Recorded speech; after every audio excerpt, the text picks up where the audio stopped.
네. 네, 지금부터 제43차 수석보좌관회의를 시작하겠습니다.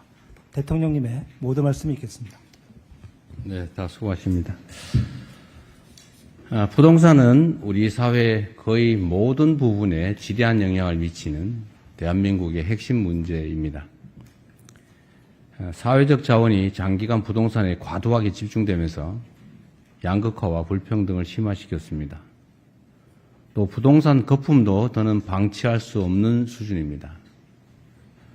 우리 국민 여러분께서 다 아시는 것처럼 이 대한민국의 부동산 가격이 전 세계적으로 매우 높을 뿐만 아니라 지금 이런 상황이 계속 지속되면 어떤 특정 국가처럼 소위 잃어버린 20년, 잃어버린 30년 이런 현상이 우리 앞에 도래할 수도 있습니다. 국민의 삶을 위협하는 또 국가의 미래를 위협하는 시한폭탄 같은 부동산 문제 해결에 가용한 수단과 역량을 집중 투입해야 합니다. 사실상 전 국민이 부동산과 직접적인 또는 간접적인 이해관계를 가지고 있는 만큼 시장 상황과 국민의 눈높이를 정교하게 반영하는 노력이 필요합니다.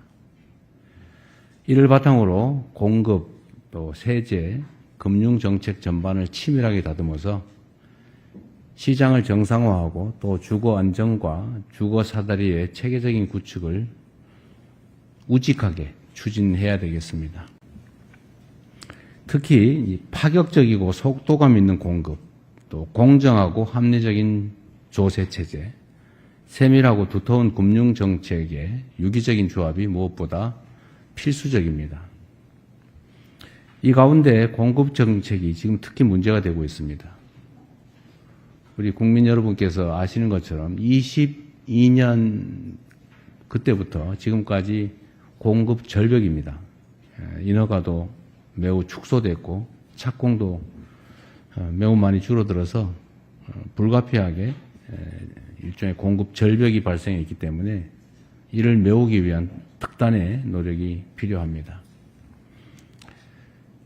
공급 정책의 경우에는 현실적인 제약 요소도 많습니다. 또 소요 기간도 길어서 더욱 특별한 각오를 가지고 전방위적인 공급 총력전에 나서야 됩니다. 각종 인허가 절차를 최대한 단축하고 또 택지도 기존 규제에 얽매이지 말고 필요하면 법과 제도를 고쳐서라도 파격적으로 확보해서 공급에 나서야 되겠습니다. 아울러 정책 발표 후에도 국민의 의견을 충실히 반영해서 정책의 완성도를 한층 더 높여야 합니다.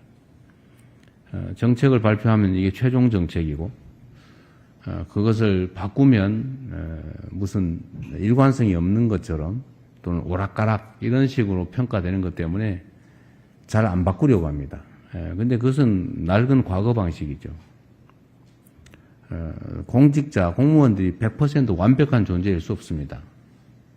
최선을 다해서 정책 안을 만들 때 그 안을 국민들께 또는 정치권에 제시하고 이런저런 좋은 제안 또는 수정안들이 제시되면 그걸 합리적으로 검토하고 또 투명하게 토론하고 수렴해서 더 나은, 더 완벽한 정책을 만들어가는 것입니다. 그게 정상적인 정책 결정 과정이죠. 그 과정 자체를 애초에 나온 안이 바뀌었다 또는 합리적인 안을 수용해서 수정했다고 해서 정책의 일관성이 없다고 한다든지 또 오락가락이라든지 이렇게 표현하거나 또는 그렇게 생각하는 것은 안 했으면 좋겠습니다.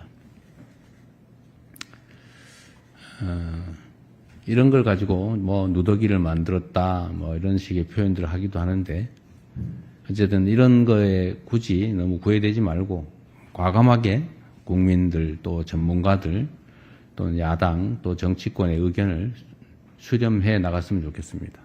그래서 국민의 실제 삶에 맞도록 또 더욱 실질적인 또 실용적인 대책을 짜임새 있게 만들고 완성해 나갔으면 합니다. 그리고 최근에 자꾸 문제되고 있는 결혼 페널티라고 하는 결혼하니까 오히려 홀몸일 때보다 불이익해지더라. 홀몸일 때는 남녀 따로따로 기회를 가졌는데 합치니까 줄어들더라. 이런 것은 불합리하죠. 이런 것도 각 영역에 있는 잘못된 점들을 다 찾아내서 불공정하다는 생각이 들지 않게 만들어주면 좋겠습니다.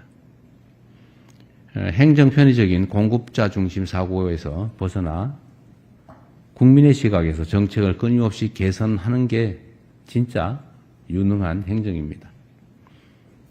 국민들께서 보다 안정된 주거 환경을 누리고 누구나 내 집 마련의 꿈을 이루어갈 수 있도록 정부가 할 수 있는 최선의 노력을 집중하도록 하겠습니다.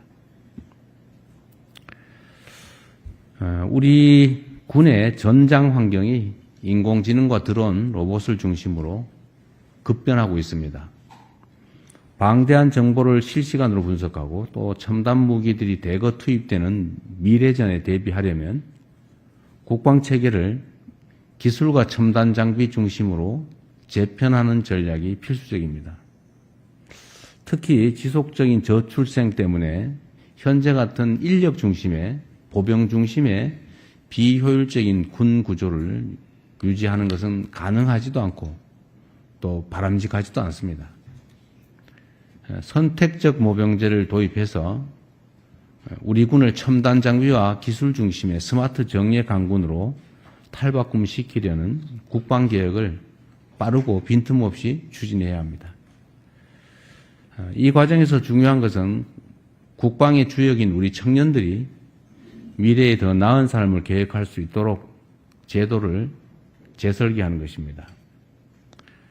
군 경력이 좋은 일자리와 양질의 교육, 또 안정적 재산 형성의 밑거름이 될 수 있도록 정책을 촘촘하게 수립해 주면 좋겠습니다.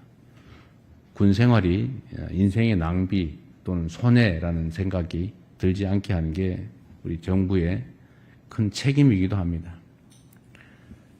초급 간부들에 대한 처우 개선 역시 빠르고 과감하게 추진해 주기 바랍니다.